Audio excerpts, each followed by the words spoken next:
doesn't worry so much about SQL and general plans and the stuff that's really the firm's bread and butter. Always trying to get the jobs. We're recording all around.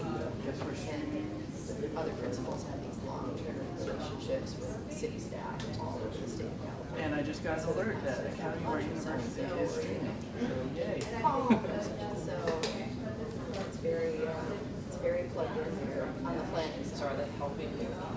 To see it, there could be a connection, but it isn't really. It's kind of interesting because the planners are on the city side of the table. The landscape architects are on the developer side of the table. Okay, cool. Thank you. So there is, like, consciously. I'll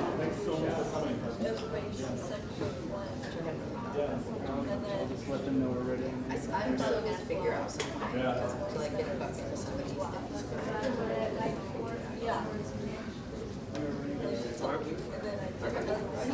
It's on the phone. Maybe I'll just go right in case I want it in the middle.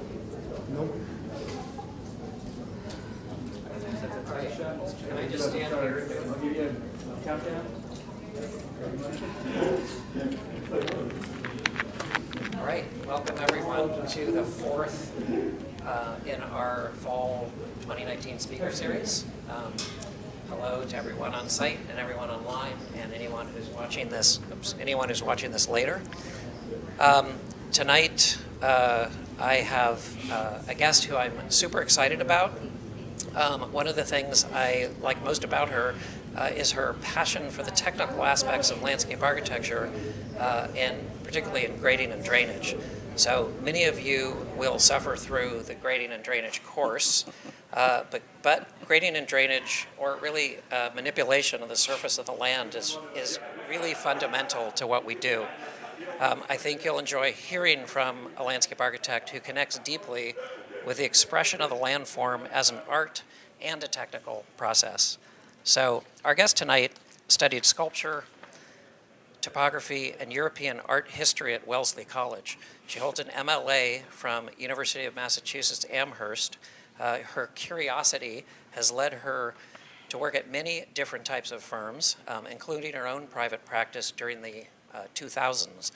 She's an expert in permitting and construction drawings and highly skilled in analysis and communication between disciplines. Just a few more things. Yeah.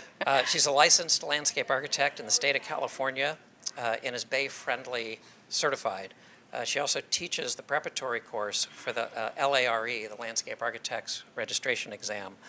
She's taught graduate and undergraduate grading and drainage classes here at the Academy of Art, and wrote the land class, the online land grading and drainage class for us. Additionally, she's been a lecturer at the Merritt College Department of Horticulture and UC Berkeley Landscape Architecture Department. She was a senior landscape architect at both April Phillips Design and Thuyo Associates. She's currently an associate principal at Placeworks, a planning and design firm in Berkeley, where she manages public park and trail projects. Please welcome Sarah Gronquist. Thank you, Jeff. That's a lot of detail, but it's all true. So my name is Sarah Gronquist, and I'm just going to tell you a minute about where I work at the beginning, and we'll come back to this later on in a little bit more detail, but at this point in my career, I'm working at a fairly large firm. It's primarily a planning firm with a small landscape architecture division. Placeworks has 6 offices throughout the state of California, Santa Ana, Los Angeles, smaller satellite offices in Folsom and other places. I work out of the Berkeley office, which is over on Shattuck Avenue, and it's a very lovely group of people and a nice group of professionals to work with. There's about 30 of us there, and out of that group of 30, 8 of us are landscape architects. And I'm one of the principals. There's 2 principals that oversee the landscape architecture work, so that's my current role. Placeworks does some interesting work that landscape architects don't always get a look at. So on the planning side, If you are going to sit for your licensing exam and you want to take the California special exam section, you will need to know about CEQA and about how planning works in California. I get to see it every day at work. We do general plans, we write CEQA opinions and statements. We do greenhouse gases plans, that's what GHG is for. A lot of cities in the Bay Area right now are really interested in writing sustainability sections into their general plans, and they want to do things like reduce car trips, encourage bicycle commuting, all kinds of things that we love, right? Landscape architects, we get to do the bicycle lanes and the sidewalks and all of the pieces that go along with those plans. The landscape design portion of PlaceWorks does mostly public projects. So that's hiking trails. My first week at PlaceWorks, I went out and spent an hour hacking through the redwoods down in La Honda because we were doing a new hiking trail, and we were hiking the route before anything had been developed. So we were just pushing branches out of the way. So that's really fun work. And complete streets projects. So that would be taking an old conventional street and turning it into a bike lane and a sidewalk and tree medians, and having maybe less road for cars to travel on, but more multimodal transit. And then we also do a lot of parks and playgrounds. So I'll show you some of those projects later on. But I just wanted to let you know where I am now as a starting point. I'm going to back up a little bit because I've taken maybe a non-traditional path to get here. And I don't know, for some of you, maybe it will encourage you if you feel like you're not getting in as linear, fast a direction as you wish you were. I grew up in a very rural part of Western New York State. This is an aerial of my neighborhood. So you can see, gosh, I almost know, I think my house was like here. These are all farm lots. Lots tend to be about 80 acres in size. So the houses are very far apart. There are no sidewalks. This is a street that I grew up on, and it's straight as an arrow because it's literally made along the line between two townships in this rural part of the country. So some of my friends really loved living out in the country, and I was like, get me out of here. So as soon as I graduated from high school, I went off to college, and I feel very fortunate still that I was able to go to Wellesley and enter really a whole new world of more urban environments. I got to travel. I got to learn my way around Boston. I got to go to Italy. I got to go to Australia. And I also got an amazing education there. I picked Wellesley because they had a bronze casting foundry. And it was all women, and I wanted to pour molten metal with some women. So that was how I ended up there in a nutshell.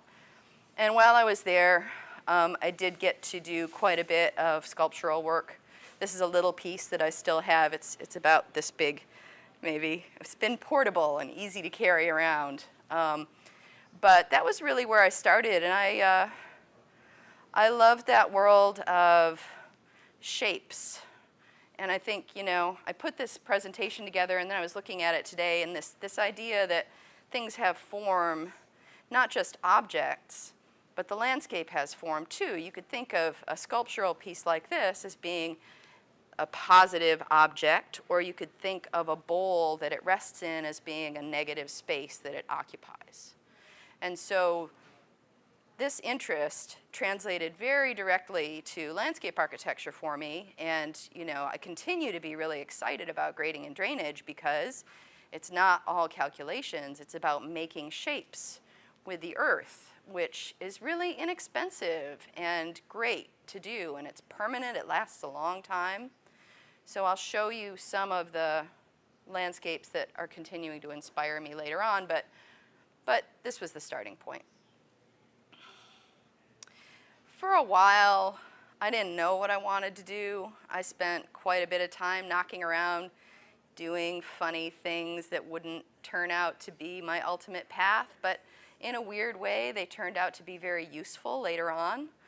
So after college, I moved out to Oakland, and I worked doing picture framing and some gallery work, desktop publishing, back when that was still a profession that existed. We had a company with big Heidelberg presses, as big as a car, and we would print books, mostly, with those presses. And I was a paste-up girl, which was maybe my favorite job ever, although I don't think you can make a living at it.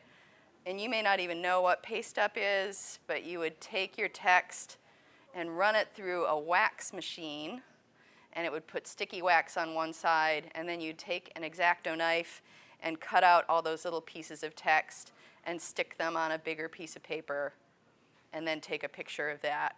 And then that was used to make the type presses. I don't know. This doesn't exist anymore. But, you know, it was visual. It was about telling a story. I always liked work that required using your hands, too. I think that's another common thread. So I did that for a few years, and then I was like, I don't think I want to be doing this when I'm 50. So I decided to explore garden design. And I don't know, I just got the phone book out, and I started calling people. I said, hey, you know, I'm smart, I can draw.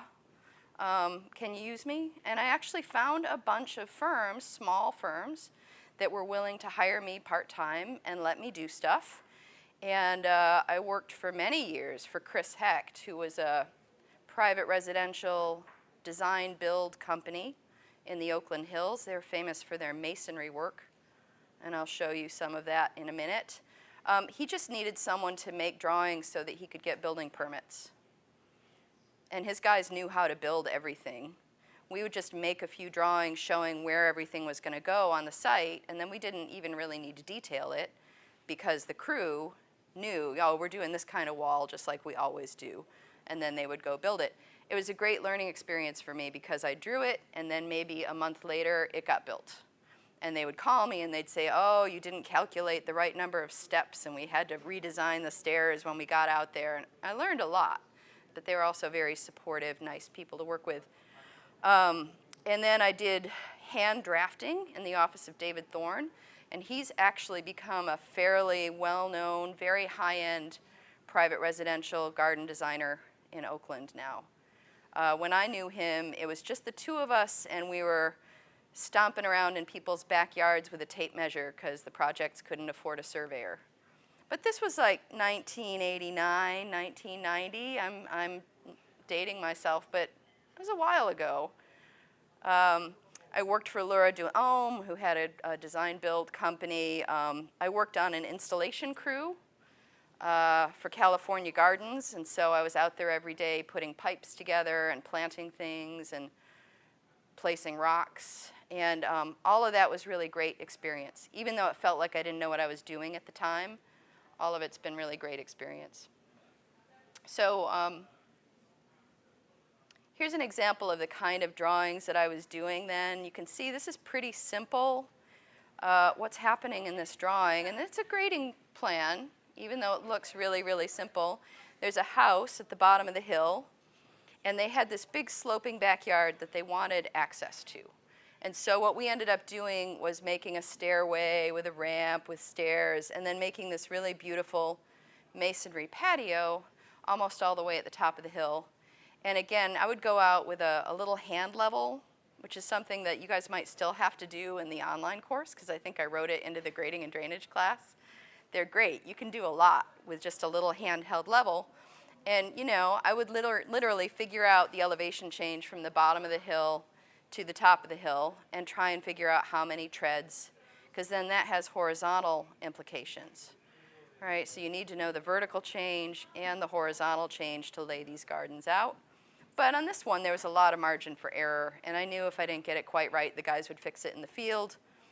And then this is what that ended up looking like when it was done.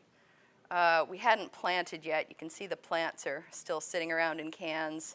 But this is that patio with a masonry retaining wall in fill at the bottom and another masonry wall in cut at the top. So we balanced out our cut and fill, just like we always encourage you to do.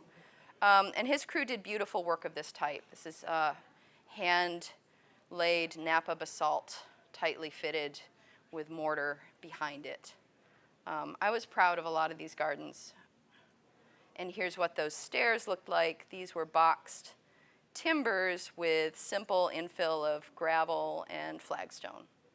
So, you know, this is like small little companies. The budgets weren't too big. They were uncomplicated. It was just the right speed for me at this point in my career. But then I decided I wanted to do landscape architecture after all, and I was ready to commit. So I went off to UMass Amherst. I was still kind of thinking, do I want to live on the East Coast? Do I want to live on the West Coast? UMass Amherst is an agricultural school. It's a land grant school. You can get a master's in landscape architecture there, but it's sort of more on the pragmatic farming side of things than the high design, maybe Harvard end of things, which was great for me because I already had an art degree. And I just wanted to know, how do you do this? What are the practical tools that landscape architects use? And while I was there, I got to work on time saver standards, which was really fun. And I did some work with co-housing groups. Another thing that's been kind of a common thread for me is that I've always been sort of interested in the planning side, the environment within which we do things. You can't just go out and build a retaining wall. The city's going to review it, and they have rules in the code that govern what you're allowed to do. And it just seemed like a really fun puzzle to me to put this stuff together. So I got to do some of that at Amherst. With my new MLA, I came back to the Bay Area. And again, you know, this restlessness, I bounced around a lot from firm to firm. And, you know, maybe 3 years here, 3 or 4 years there. The other thing that was happening during this time was we were getting closer and closer to the recession at the end of the mid-2000s. Petillo and Garrett is an Oakland firm. We did a lot of public projects, larger scale public projects. I really liked working there, but when I started having a family, I didn't understand how I was going to balance having children with having to be at an office 40 or 50 hours a week. And so I kind of had to get off of the track for a while. And I see that happening with a lot of the women who were my generation. I don't know what it'll be like for younger folks. And, you know, I sort of worried about that at a certain point. We'll talk about that in a minute. I worked at a few other firms during that time. Every time you move to a new firm, you learn a ton. You get to see all their standard details. You get to see how they write specs. You understand how they talk to clients. I don't know if I want to recommend that you switch jobs every 2 to 3 years, but it is a very fast way to learn a lot about the profession and about how things get done. So when I was at Petillo and Garrett, we got to do some really great public projects. This is Fruitvale Transit Village, right by Fruitvale BART. And at that stage in my career, I was a CAD drafter. So I drew all of the construction drawings for this project. And it was really a fun one. The whole thing is built on circular geometry. So you can see all these circular planters. They were custom. The retaining walls have parts of circles for their forms. Even the paving patterns here were made out of radiuses of circles. And this one was fun too because it was right in the middle of the city and there were so many things that we had to take into account other than the plants and the paving. So we were working with La Raza, I think. I can't remember the name. There was a community organization that was sort of the voice of the Fruitvale, and we tried to work as many different Latino references into the architecture and the design work as we could because we really wanted to represent the culture of that neighborhood at the gateway to the neighborhood at the BART station. So that was all great fun. And I think I still look at that project from the BART train and it looks like it's still kicking and pretty successful.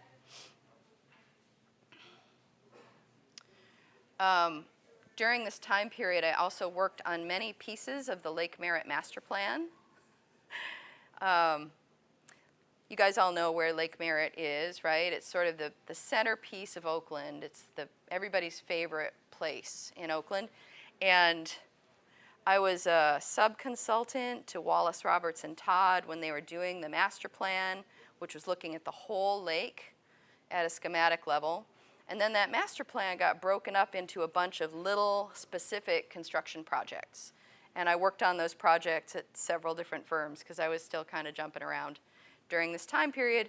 But I think the part that was the most fun, this is the 12th Street realignment part of the lake.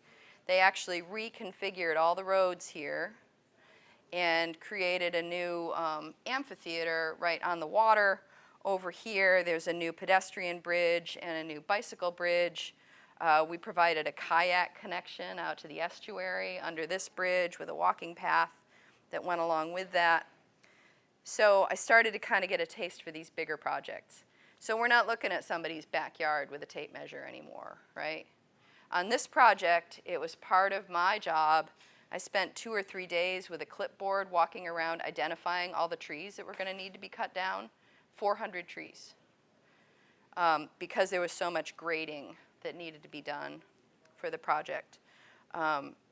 So that was fantastic. From my Dave Thorne days, had her own practice, and she called me one day and she said, "I'm moving to Colorado, do you want my business?" And I said, "Yeah, I guess I do." And this doesn't happen very often. She had projects and clients. She wanted to leave them in good hands.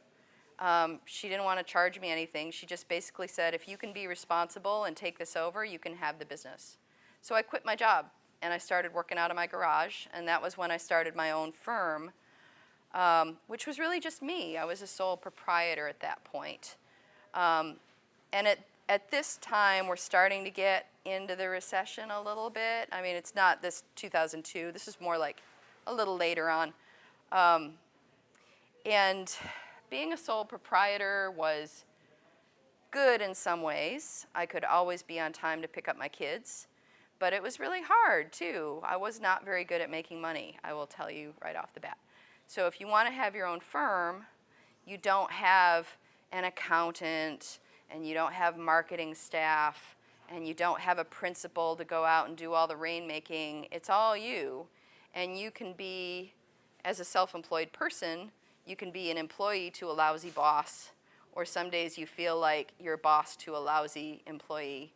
It cuts both ways. It's just really hard to wear all those hats and get everything done and still earn the kinds of money that you would working at a larger organization.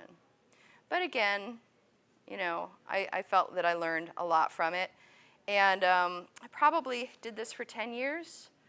And I was, you know, doing some part-time work for Chris because we were still friends, and doing a little part-time work for some of the other firms that I had been at. But most of the time I was winning my own jobs and doing the work by myself on my computer at home, sending the drawings out for print at a print shop and getting them back. And just, you know, there's a lot of freedom in that. I used to think about having your own firm as being like having a little boat, and you can sail. I'm an analogy person. If you've got your own firm, you can sail that little boat anywhere you want to go. Nobody's going to question your judgment, but you're responsible for doing whatever you're going to do. So under the cover of the firm, I did a lot of different things. I did landscape architecture. I did some more document production, public outreach for some projects where I had to make posters and flyers that got mailed out to different people. I wrote a bunch of reports. So all of these sort of liberal arts skills continue to be critically important. You got to be able to draw, but you got to be able to write. You have to be able to edit. All these little pieces, you want to just gather them up and sort of stick them in your pocket because you never know when you're going to need them for a project.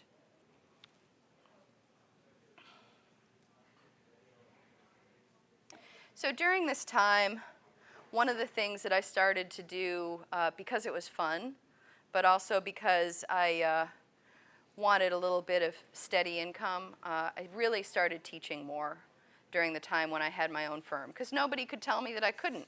I had my own little boat, and I wanted to teach with my little boat.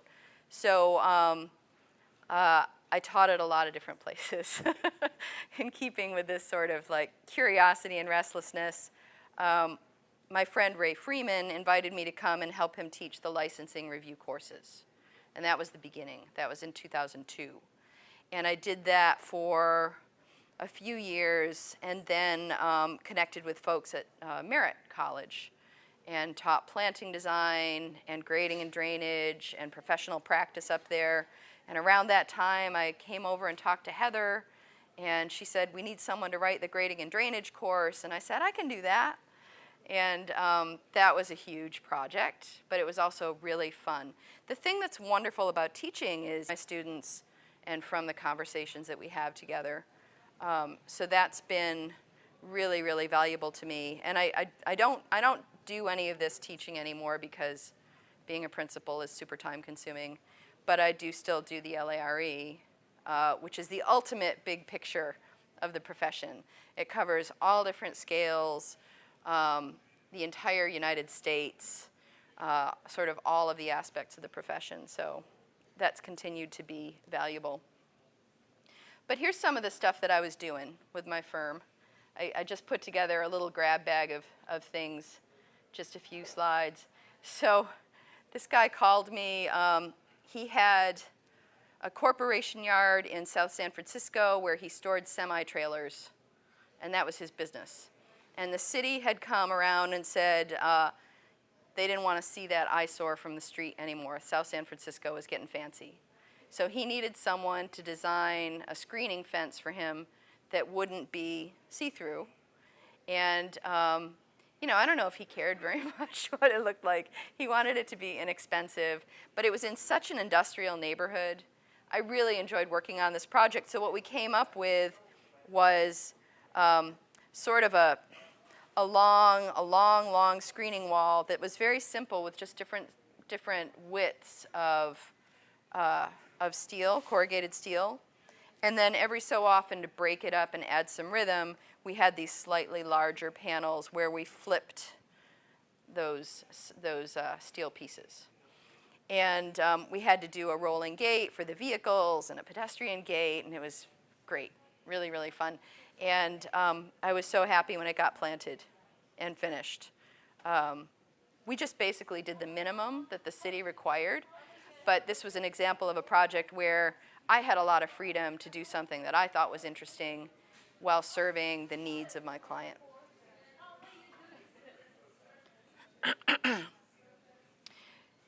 This is a small residential project that I did in Vallejo for a woman for her backyard.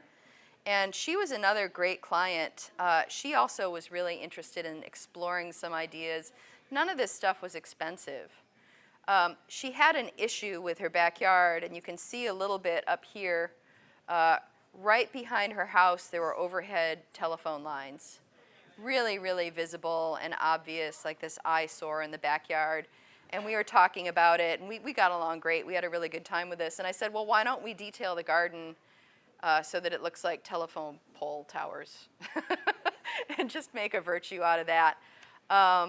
So we have an arbor here that was basically like you can't see it once the plants grow in, but I know it's there.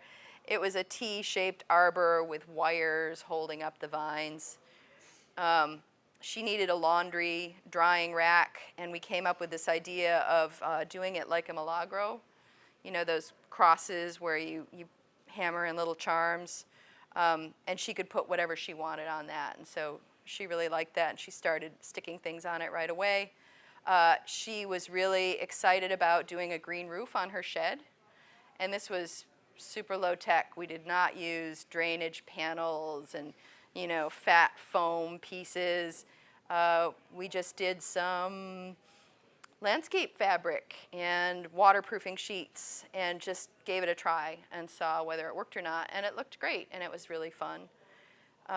We also got some salvaged pieces, these perforated panels, and used them as accents around the back walls of the garden.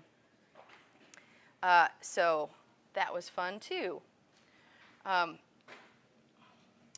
At a certain point, my kids got old enough so that they didn't need me so much, and we slowly started coming out of the recession. And I started thinking, you know, I might really enjoy going back to working in an office and getting to drink my coffee out of a paper cup in the morning and having colleagues. I got very lonely when I was working by myself all the time. And it really started to bother me that I was so solitary. So let's see, probably around 2012, not too long ago, I decided it was time to go back to work and get a formal job. And I had a different vision about it this time. I wanted to really commit to full-time work, and I wanted to see how fast I could rise within an organization based on my experience. So what I want to tell you is that it's been about 5 or 6 years since I decided to give up my practice and go back to full-time work. And in that time, I've been very lucky, and I was able to work as a project manager for most of that time. But I did end up at PlaceWorks. Now I'm sort of at the top. I'm going to talk about the pyramid in a few minutes. You start out as a drafter, and then you become a project manager. And then once you've exhausted the possibilities there, if you're lucky, you get to go on and become a principal. And what principals do is not maybe what we think of so much as traditional landscape architecture. I don't get to do AutoCAD anymore, and I miss AutoCAD, believe it or not. But I am a really strong believer in trying to figure out what you really want, and then just taking every opportunity that seems like it's going to lead you in that direction. And during this time period, I just started saying yes to everything and figuring out how to make it work. And part of what I had to do in order to say yes to everything was accept that everything wasn't going to be perfect. So some of the project management skills that I really rely on now center around aiming for the sweet spot of good enough. Is it good enough to get you on to the next phase? Because if you're chasing perfection all the time, you're not going to be efficient with your fee, and you miss opportunities. And I think when you're a student, you don't have anything except your hard work sometimes. As you go further along in your career, you're going to be able to start saying, well, I know what has to happen for this milestone, and I'm going to make sure that happens, and maybe we'll be able to do some of these extra things, but maybe we won't, and it'll be good enough. And that shift in my perception let me do a lot more different kinds of work. So just, you know, my 2 cents for what it's worth. So around 2014, I started going back and looking for work at firms. And it was a little frightening. I wasn't sure if I had a portfolio that anybody would be interested in. I didn't have any office work really for quite a while because I'd been working for myself for such a long time.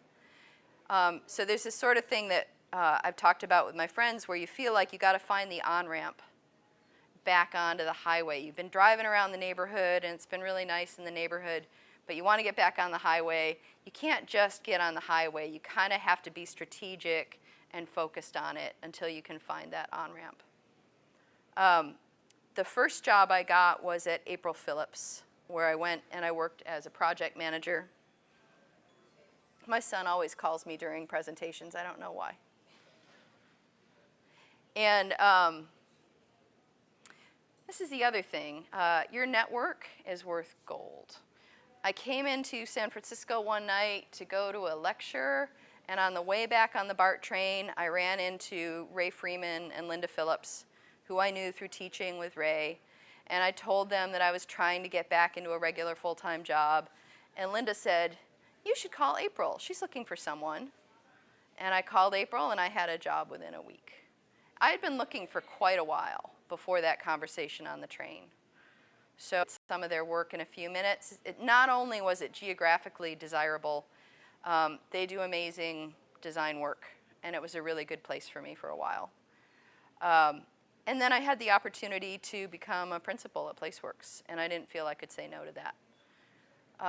I have stayed on good terms with all of these people, and they're a valuable part of my network now, and I am a valuable part of their network too. So you can do what you need to do without burning bridges, I guess I would say. So here's some of the work that we were doing at Twilo Associates. And the principal there, Stefan Twilo, is a very strong designer. That firm is set up with one lead designer, and that's Stefan, and then 3 or 4 project managers, and then 6 or 7 production staff, and a bookkeeper, and some support staff. And we did some amazing work. We were also catching a wave and doing a lot of work in Silicon Valley. So this project, we're going to see a couple different phases of this project tonight. This project was a much larger project, but this is a good shot of it, for the Bohannon Corporation, and they own a huge chunk of Menlo Park, city of Menlo Park. So they were building a new building for tech office space, and the thing that's great about these projects is they want the landscapes to look really cutting edge and beautiful. And there's an aesthetic of sort of clean minimalism with design, with materials that have, interesting organic surfaces. So what you're seeing in this picture is regular old colored concrete, but it's laid in a really interesting shape. And it's a little hard to see on this screen, but Stefan has this signature scoring pattern. Can you see like all these little angular score joints in this plaza?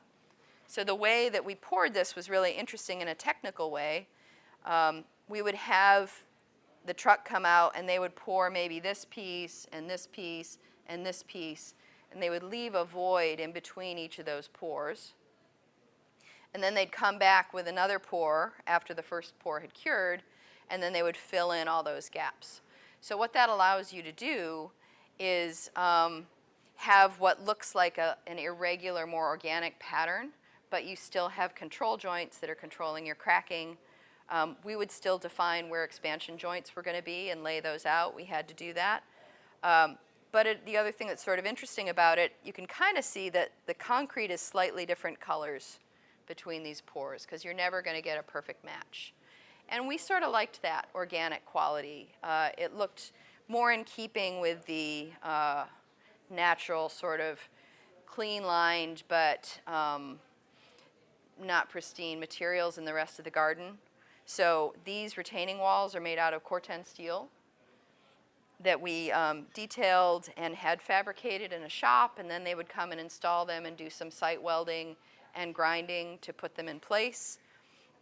We have cut Ipe benches that sit on top of that wall, sort of like a cap, and they just wrap around it. So here's a place where these slats of Ipe bend down around the Corten. And we did a lot of Corten steel work in these projects. There are little headers here that are made out of Corten, and quite a bit of grade change. There's another one of these Corten retaining walls with the wooden benches on top of it over here. So those themes go throughout the project. We also mixed in materials from time to time, so there are these paver bands that come through and interrupt the colored concrete. So how do you take a minimalist, form-based site plan and make it interesting? You vary the score joints, you vary the materials, you make everything as perfect as you possibly can. Everything was as perfect as we could possibly make it. This is a private sector project with a large budget where they were really invested in having it look beautiful and perfect when they were done. So this kind of design, it's not impossible to do on a public project, but it's much, much easier to do for a well-funded private client.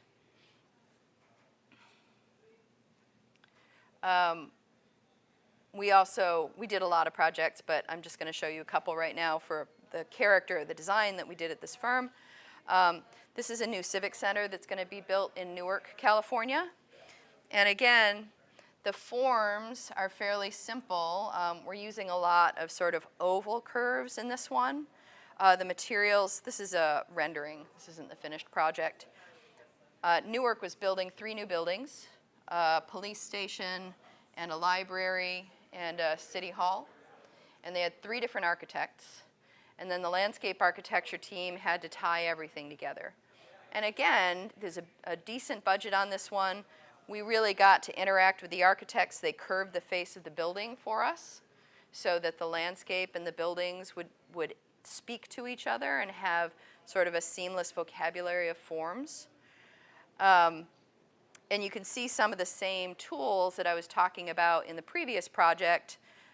We've got bands of colored concrete and pavers breaking up this space.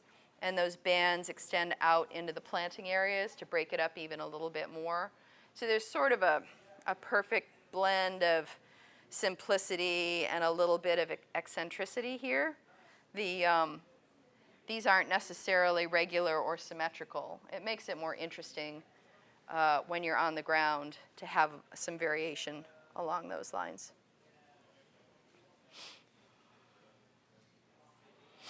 So the kind of work that we do at PlaceWorks is more public. We just finished this project again on Lake Merritt. Lake Merritt is my favorite place to work. This is Snow Park. We realigned the roadway again here for this intersection. And this park is great because it includes a lot of interesting pieces. We've got a playground here. We have a rain garden over here with a sculptural piece in it.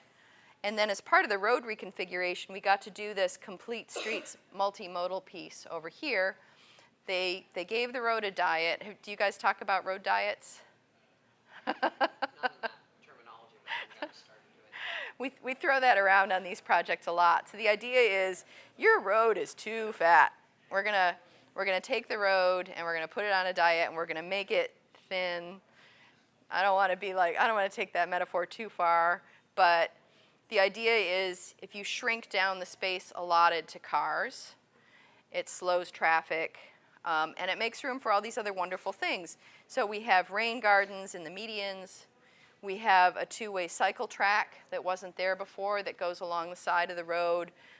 Quite a bit more planting here. And we were also able to put in a new pedestrian walk. So what used to be a 4 or 5 lane 2-way street has been shrunk down to a single lane in each direction with room for all of these amenities. The city typically owns about 60 feet from one property line to the other property line. And the road floats around in that space. That's the right-of-way. You can do anything you want within the right-of-way as long as you don't exceed that 60 feet. So you could have 4 or 5 lanes of traffic, or you could have just a few lanes of traffic with bike lanes and trees. There's a real strong trend right now to do this kind of, I don't know, we call it multimodal because it's cars and bicycles and walkers. And now it's, scooters and motorized skateboards. There's all kinds of users for these non-vehicular, non-car and bus travelways. So it might include cars, it might include walkers, it might include bikes, it might include stormwater, which we are increasingly having to deal with, and planting, right? So trees and vegetated buffers. So this has been a really fun project to be involved with. It just opened in June, and it was immediately taken over by wonderful Oakland residents who were so happy to have another park. So that's been very gratifying. It was 10 years of work for PlaceWorks to get this from start to finish. It was a very complicated project, and I just sort of came in on the end of it and got to enjoy the good part. But I do think it's a pretty interesting representative sample of what a lot of the larger firms are doing for bread and butter right now.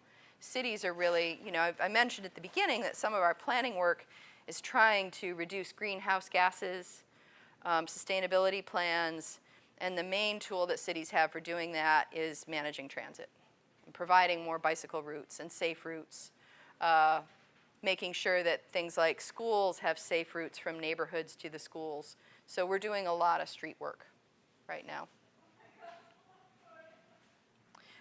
I'm going to shift gears for a minute and just talk a little bit about things that are interesting to me, that have always been interesting to me, that are still sort of touchstones, things that maybe I can't do exactly the way they are in these amazing projects, but we can take pieces of them. So I'm going to show you some earth art works that I love, and then I'm going to show you some projects that I've worked on where we've been able to do some of those things on a small, where it rains all the time, because irrigating these things is very difficult, as I'll talk about in a minute, in California. So I love his projects. This is a prehistoric site in Ohio. I think it's in, I meant to put the city down here. I'm not remembering exactly where it is. Nobody knows why this was built. Nobody knows exactly who built it, but clearly there's some very intentional landform. It's a very old landscape, pre-European landscape, called the Serpent Mound. This is what I'm saying about grading being the most permanent thing you can do in the landscape. Who knows, maybe there were trees or shrubs or gardens or structures, but what's left all this time later is this beautiful sinuous form that they made with soil.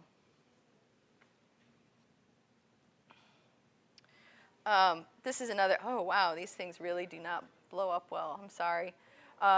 This project is called Opus 40. This sculptor, Harvey Feit, worked on it by himself for 40 years in an abandoned stone quarry.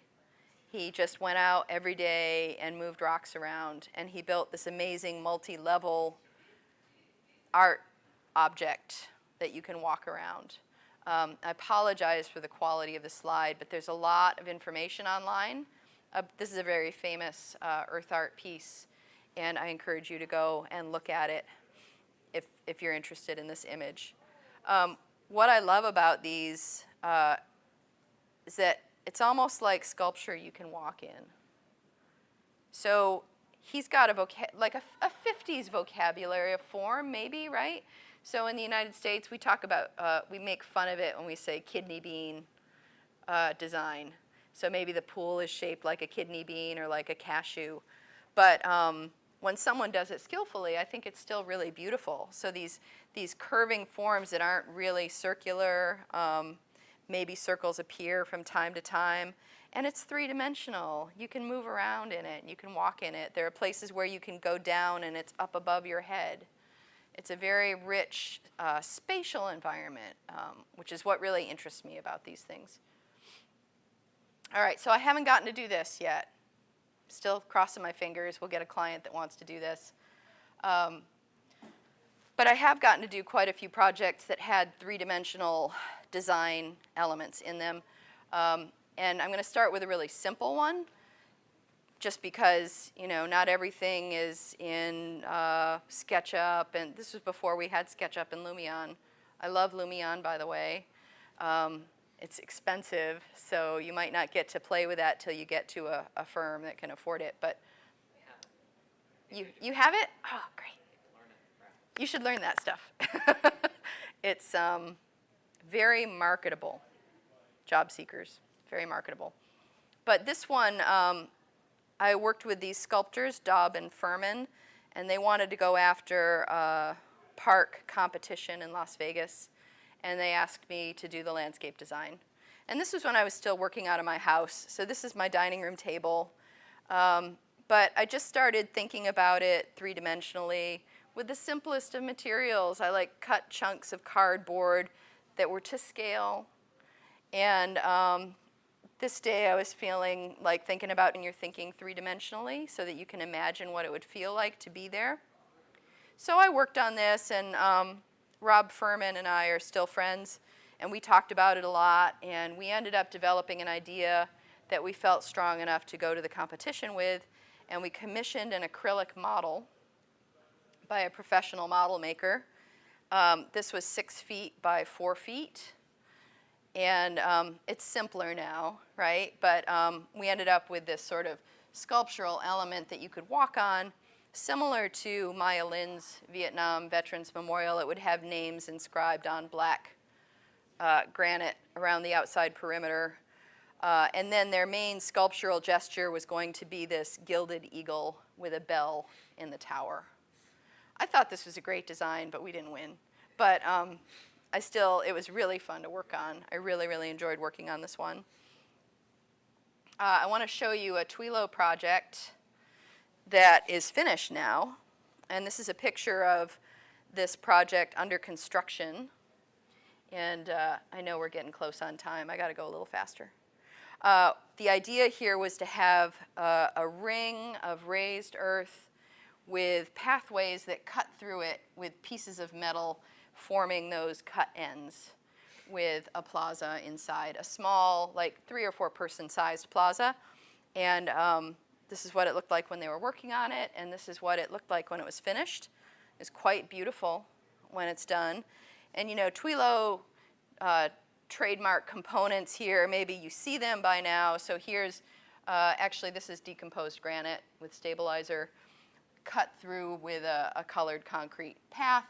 And in this picture you can see we had these custom pieces of metal made to make a clean, modern end to the earth form. So I think these are all Stefan's designs. It was his firm, but this was really fun. So we did construction drawings for the grades, and we drew lots of sections, and we had working drawings that directed all of this work, and it came out great. Another Twilo project, sorry for the blurry slide, I had to pull this from the archives. This is a water feature that is also a retaining element, and it has basalt fins, and the water is to flow down through these fins. This did not end up getting built. Even after we designed the whole thing, I'm going to show you, we did quite a thick package of working drawings for this project, maybe 200 sheets for the landscape drawings. And we had many, many different kinds of details and plans describing this sculptural feature. Here's a layout plan that's talking about materials: basalt stone wall, concrete trough wall, basalt runnel, stone paving. And then, you know, while we're doing this, we still have to think about where is water going to go and how is it going to be irrigated and what plants will live in San Jose. We've got a strip drain here at the property line trying to make clean drainage that doesn't require a lot of warping in the pavements. Here's a section that we drew for this so we could prove that we were going to comply with ADA, because all of this stuff had to go through city review. Here's the grading plan for that part of the project. Contractors really only work from spot grades. So we often end up drawing contour plans while we're thinking about something, and sometimes, for example, that donut plaza that I showed you earlier, we had some contour lines on the drawings for that just to show them what we were trying to do. But 90% of the time, you're going to have a series of these very technical spot grades describing what the levels are.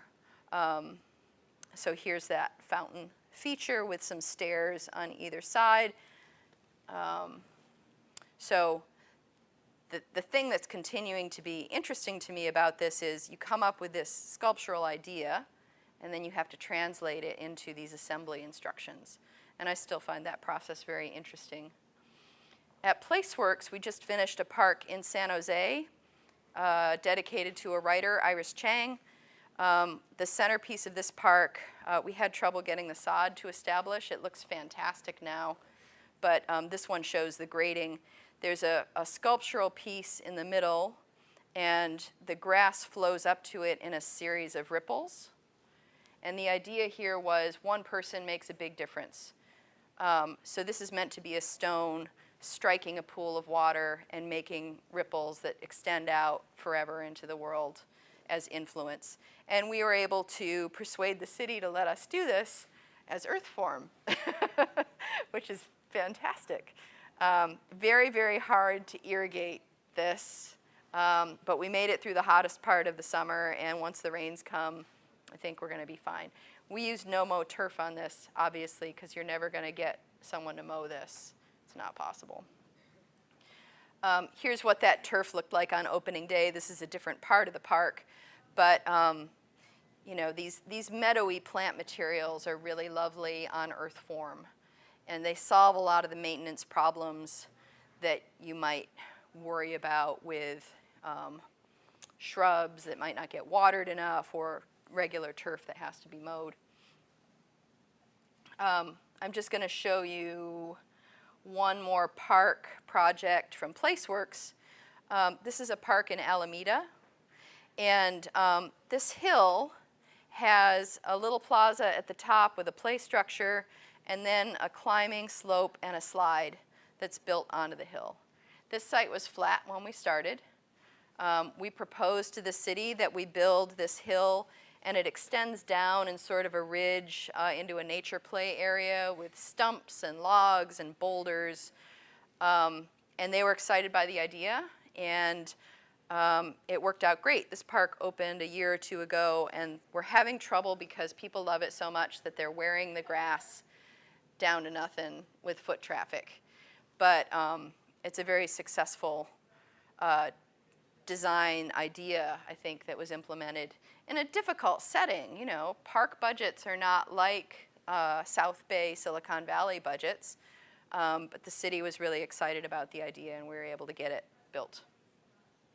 So I've got like 2 minutes left. Oh wait, how I'm going to go a little bit over if that's okay. It's not too much more. All right. I wish someone had told me how offices work when I was a student, and maybe they did, and I wasn't interested because I was still thinking I wanted to be an artist of some kind, which you can do, but it's good to understand the business side too. So I'm going to just tell you a little bit about Placeworks. There are 3 levels of people within larger firms. There's the drafters or the production staff, and they're doing all the production work, the AutoCAD, the Lumion graphics, the InDesign and Illustrator, Photoshop work. In a way, I mean, the drafters really get to do all the fun stuff sometimes, I think. It's stressful because you're always on a deadline, but you're making the graphics and you're drawing the plans. You're turning the ideas into the deliverables that will go to clients. So these are people in like the first, 6 or 7 years of their career. Sometimes, depending on the firm, they want you to become a project manager faster. Project managers are more experienced, and they're responsible for the work at the project level. So the project manager is the person who talks to the client every day. They're the person who yells at the contractor or says what a great job they did. They're sort of like the nerve center of each project. So the project manager is responsible for assigning work to the production staff. They also have to manage all the budgets and the schedules, so they don't get to do as much graphic work and drafting work because they're managing everything. This also becomes very interesting if you like thinking about how things get done and how things fit into the permitting environment, how budgets work. You get the most contact with clients and with civil engineers and architects and city staff. Project manager is sort of at the center of the project. The principals are sort of this higher level activity in the firm, and they're not really doing very much with the projects in a lot of firms. At Stefan's firm, Stefan did all the design work because that's how he wanted to sail his boat. He had his firm set up to suit him, and he loved doing the design work, so he did all the design work. But at many firms, the principals are really there to support the project managers. If there's a technical question, they help answer it. They review all of the drawings and make sure that the quality is good enough before they go out.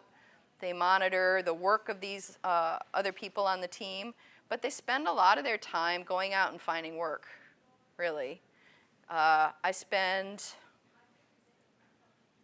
half of my time going out and trying to find work. Half of my time I'm supposed to be billable, but I often don't manage to be billable for half of my time. There's a lot that needs to be done to win projects. And for the big public projects that we do at PlaceWorks, you don't just go and have lunch with someone and get the project. They issue a public notice that they're getting ready to award a contract, and then 20 firms want that job. And you all go and compete for it. At PlaceWorks, we put together proposals. This isn't a proposal, but they look much like this. We put together a proposal like this for every job we try to win. It's like a book. Here's all our projects. Typically, there will be a whole section committed to our analysis of what the city needs and exactly what we could do for them. We spend weeks making a proposal for a job we might win or we might not win. And so I spend a lot of time working on those kinds of things. Project managers, again, they're sort of like the nerve of the project, and so they're supposed to spend a lot more of their billable time doing that work. But they also start having some responsibility for things that can't be billed, looking for work where they happen to be, doing some administration. For people who are at entry level, you're pretty much expected to be billable all the time. So you're like a rower chained to a bench in a ship. You're just producing stuff all the time. And I liked that work a lot. People give you the work to do, you do it, they look at it and they redline it, they give it back to you. It's very satisfying in some ways, just getting to handle a lot of stuff and produce a lot of material. So not every firm is like this, but this is sort of like the traditional way that a firm runs. And the people who are profitable in this pyramid are these people. So you're going to have a lot of production staff, not very many project managers, and then typically only a couple of principals at the top. And then the whole firm is like an organized effort to get the work done and find more work. So at PlaceWorks, I just took some pictures. What does it look like? We're all very friendly and informal. One of the things that I love about PlaceWorks is that if you don't have a meeting, you can kind of show up wearing whatever you want as long as it's not ripped or unprofessional looking. A lot of folks here are bicycle commuters. It's very healthy work-life balance. People work from home sometimes. But we have an open plan office where our production staff sits together, and we've got a big magnetic wall that we can stick sketches to. The project managers tend to have their own offices because they're on the phone all the time talking to clients. So this is Cynthia Greenberg. She's my old friend, and now my project manager, Isby Fleischman, is in here too. Cynthia's been at PlaceWorks for 17 years, I think. So that's unusual. For a person who's jumped around from firm to firm a lot, I've ended up at a place where people are very happy and they don't tend to move on. And then here's my office. I get my own room and my own phone, and I can shut the door and nobody will bug me if I need to do some phone calling. I really think of the principals as being in service to everybody else in the firm. It's not really like being the emperor where you get to sort of like wave your arms around and get whatever you want. If you want the firm to thrive, principals are constantly trying to feed project work and learning opportunities and things that make staff happy. We're just trying to take care of the office all the time in a good firm, right? If you have happy staff, they don't quit, and then you don't have to replace them. And then the whole firm just gets better and better and better over time. So I think it's really important for firms to invest in their staff and try and fit people to project types that they'd like to work on wherever that's possible. And I spend a lot of time thinking about that. So it's not really my little boat anymore. I'm in charge of a cruise ship, and I'm trying to keep everybody happy. Okay, so this is my last slide. I can't resist giving you guys a little bit of advice. You didn't ask for it. I'm going to give it to you anyways. So how do you start? So I sort of feel like at the beginning it's easier to get experience in small firms. You can go and get a job at a big firm, and that is fantastic. For me, it was easier to jump around a lot and try a lot of different things before I knew exactly what I wanted to do. Also, this curiosity thing, I'm just always trying to learn stuff that I didn't know before. And so it worked well for me to do that. But don't be limited by what you don't know yet. Life is long, and you probably have 20 or 30 or, I don't know, depending on how old you are. You have a lot of time to be a landscape architect. There's plenty of time to try different things. I don't know, that's my advice on that point.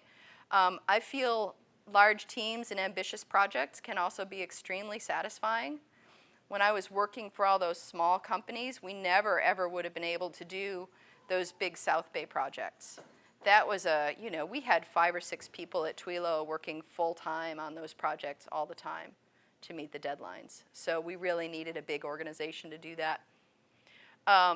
Successful firms seek to hire people who come in with some talent and experience, but we're also looking for people who have similar values. I think when you're looking for your first job, maybe there's an anxiety and you feel like you just have to put it all into the portfolio. There are intangibles that go along with that. Are you the kind of person who's going to be a pleasure to work with every day? Are you teachable? Do you show up on time? Can you listen? Are you interested in learning new things? A lot of those intangibles, because I've been on both sides of that desk now. I've been a job seeker full of anxiety. I've also been on the interviewing side of the table, and trying to, the portfolios are usually all pretty good. So then how do you pick? If you've got 3 or 4 candidates that all have amazing portfolios, you're going to pick the person who looks like they're going to be a good fit for the firm, and they're going to be able to grow with the firm and contribute to the health of the company, if that makes sense. So that's actually an easier thing to accomplish. Be authentic, talk about what you're excited about. Let them know what you're looking for, and don't take it personally if you don't get hired, because maybe it's not the right place. I also think it's really important to think about what kinds of projects you want to work on. If you're going to be doing drafting 8 hours a day, all day long, which some firms might have you do, it should be something that you're interested in.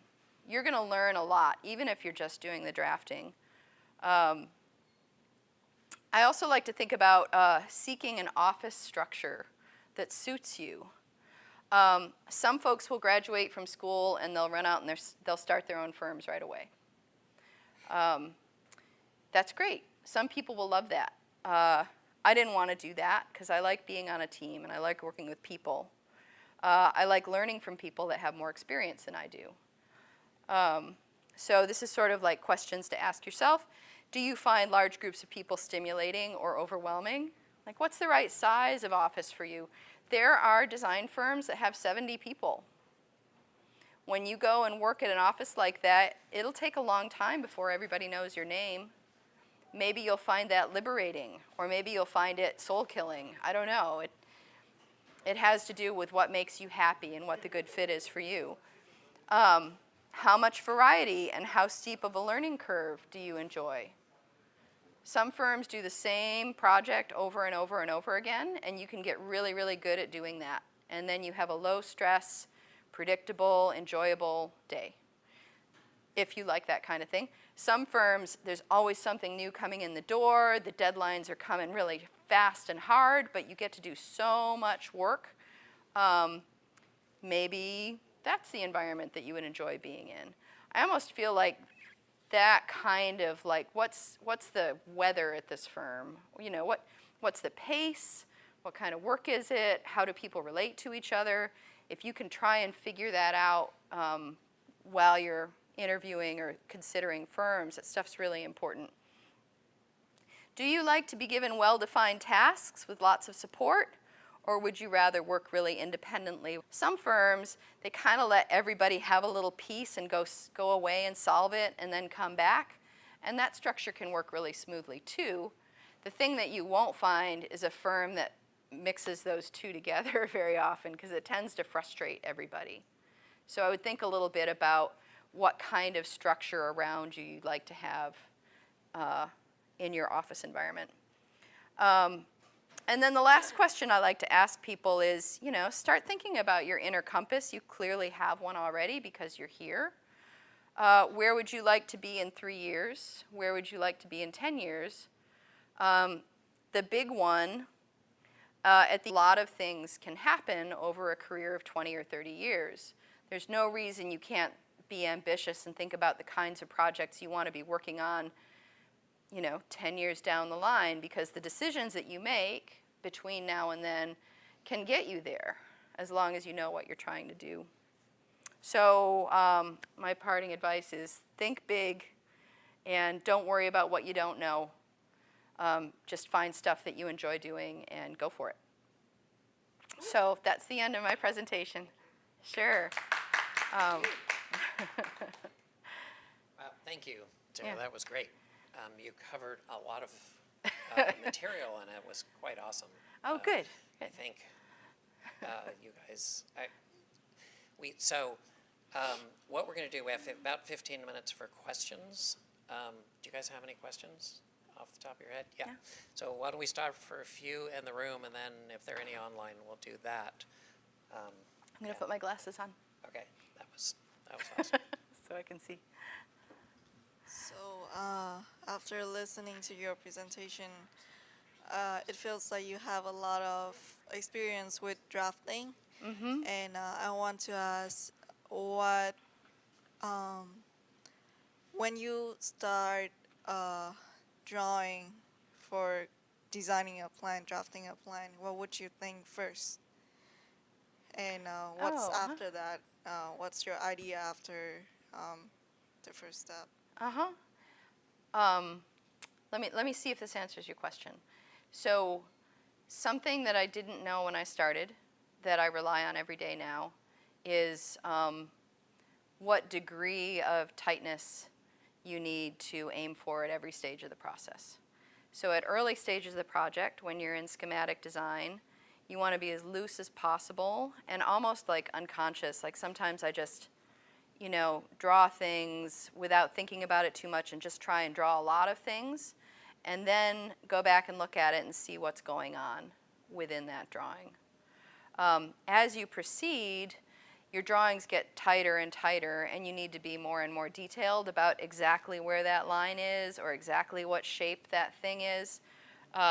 What was hard for me when I was starting was that I was anxious, and I thought that during schematic design I had to be able to draw a perfect hard-lined concept without going through the wasted time, right, of sketching and iterating. I think it's more efficient to just do a lot of versions, draw it, redraw it, think about a little thing you can change.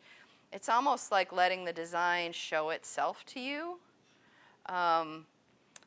I think the looser you can stay and the more you can turn your judgment off when you're drawing in early stages, the easier it is. Is that sort of what you were asking about? Yeah, that's what I needed. Oh, good.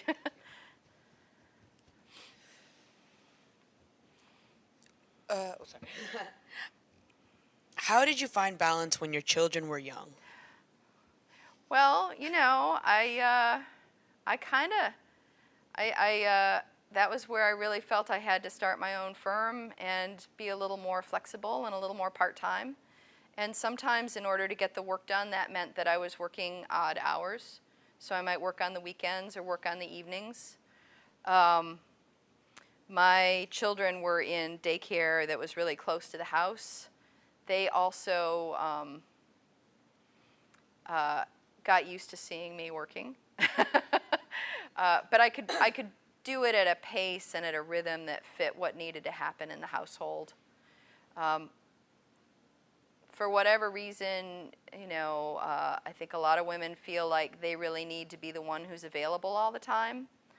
And it's just harder to structure project work around that highest goal of being sure that you're there for your family. So that was how I solved it. I knew several other people that ended up doing the same thing.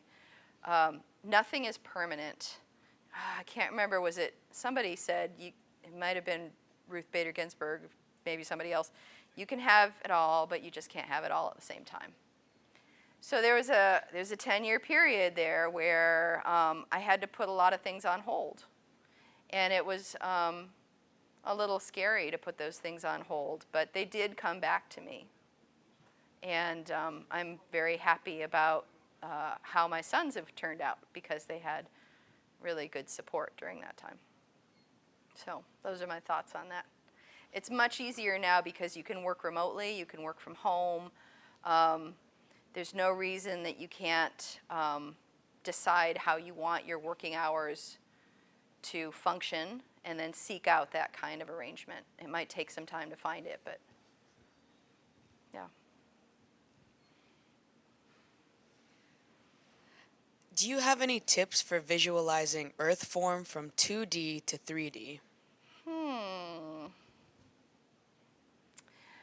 You know, when I'm looking at a topo map or a contour drawing, I often think about it as like something sticking up out of a lake or a bathtub. And those lines, those contour lines, are like different levels of water that could occur around that earth form. That was the most useful way for me to think about it, as if the high points in your drawing are like islands sticking up out of space, and the low points are like basins. I think about a lot of these things in terms of water. But that's something that gets much easier over time. The more you practice looking at grading drawings and contour maps, the more intuitive it becomes. So sometimes you just have to practice. Sections, you can always draw sections if you really need to double check stuff.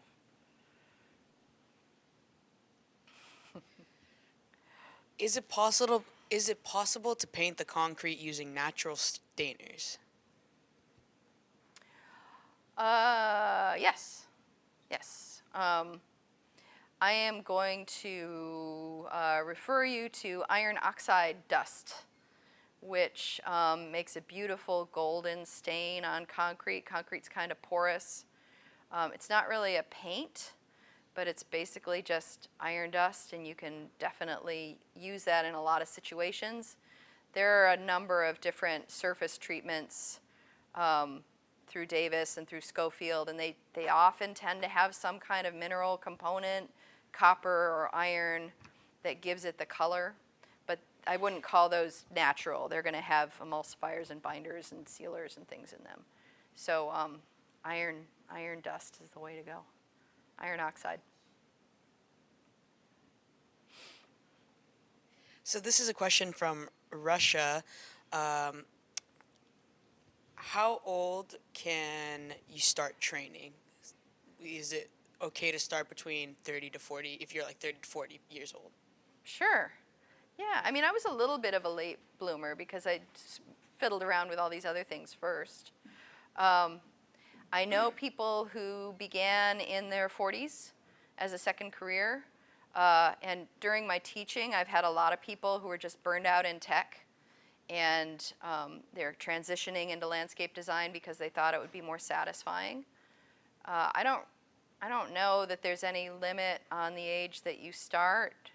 Even in the first 4 or 5 years of your career, you can be useful to a firm if you have drafting skills or hand skills. Sometimes older people have some soft skills that younger people haven't acquired yet. So maybe you're really good with people and you know how to communicate and you're confident in talking to clients. Or maybe there's some skills from your past work that transfer in some way. The way my desktop publishing skills became so useful to me when I came into landscape architecture. If you want to do it, I think it's worth a try. Yeah. So what could catch your attention if you're looking at portfolios? Well, at our office, you really need to have something that translates into profitability. So that is AutoCAD or Photoshop or Illustrator or SketchUp. And then, you know, a good basic ability to handle colors and forms. It's nice to see some variety, like different kinds of work in the portfolio. I like to see whether someone can write. You know, if I look at a portfolio that's got written stuff and it's not well proofread, you know, I mean, there's so many things that need to happen in the office, and someone who's got a really good skill set, we know we can try just throwing things at them and see if they can do it, and it makes you a more valuable team member right off the get-go. I think it depends from firm to firm too. So Placeworks, you know, we're not really a high design firm. We do a lot more of this public outreach stuff. So we're doing a lot of presentation graphics, posters for public meetings. Do you have the basic skills to do layout and set up a poster? That's something that we look for all the time. I know there are some firms who really want to see amazing photo simulation and visionary ideas in the portfolio, but there might be fewer of those than we fear as job seekers.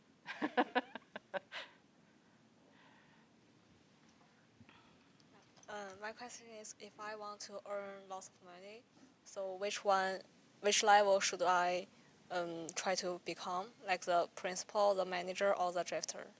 If you want to go into planning? No, to earn money. Oh. You got to be a principal. Okay. Okay, thank you. My unscientific experience is that entry-level production folks are making $60,000, $70,000 a year. Project managers are making $80,000, $90,000 a year, and principals are like in the 6 digits.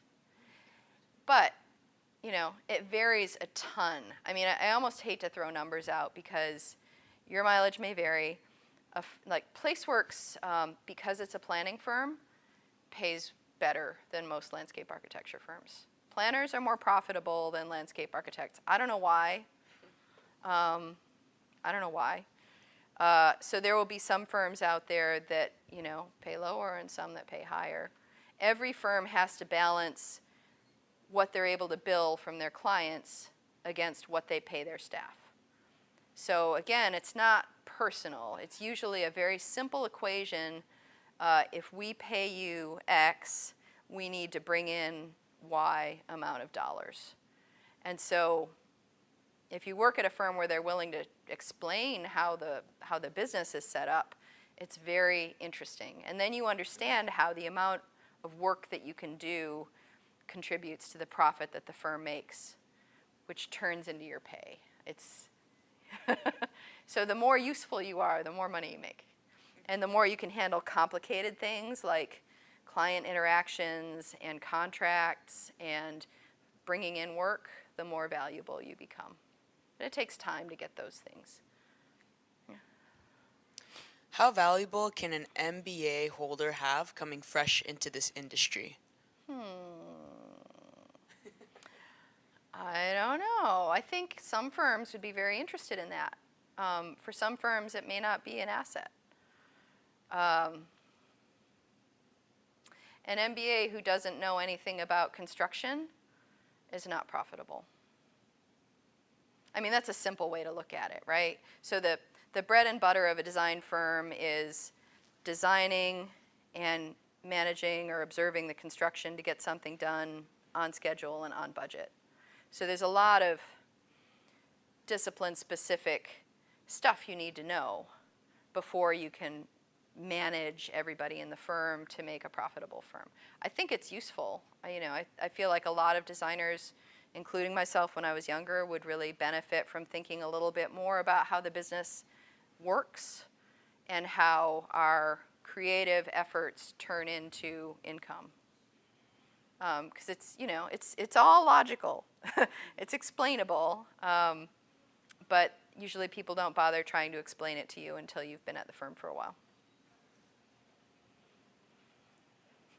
What is the international demand/scope for landscape architects? If I would like to travel, are there opportunities worldwide? Absolutely, absolutely. Just trying to think.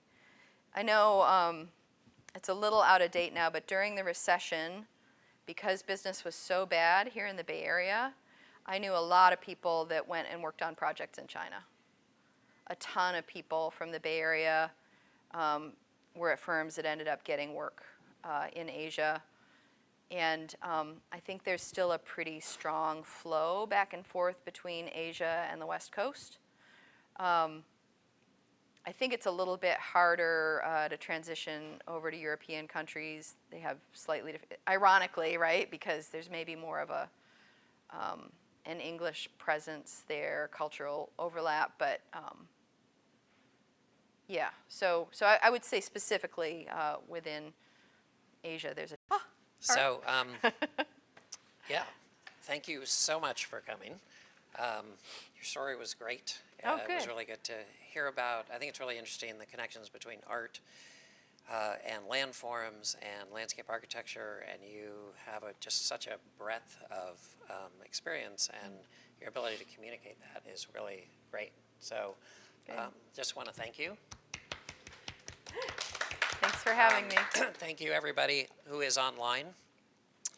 This is the last lecture for the fall, or speaker of the fall. We do have a couple people lined up in the spring already, and a person who does wetlands restoration, all landscape architects, who does another one who does social factors and public space programming. So we're building up the spring, and I think it's going to be really interesting to hear those perspectives coming along. So just to remind everybody to do your quick write-up and get it back to your instructor, and thank you for attending. And thank you again, Sarah. Thank you really so much appreciate for it. inviting me. All right. It's fun. Thank you. You guys are welcome.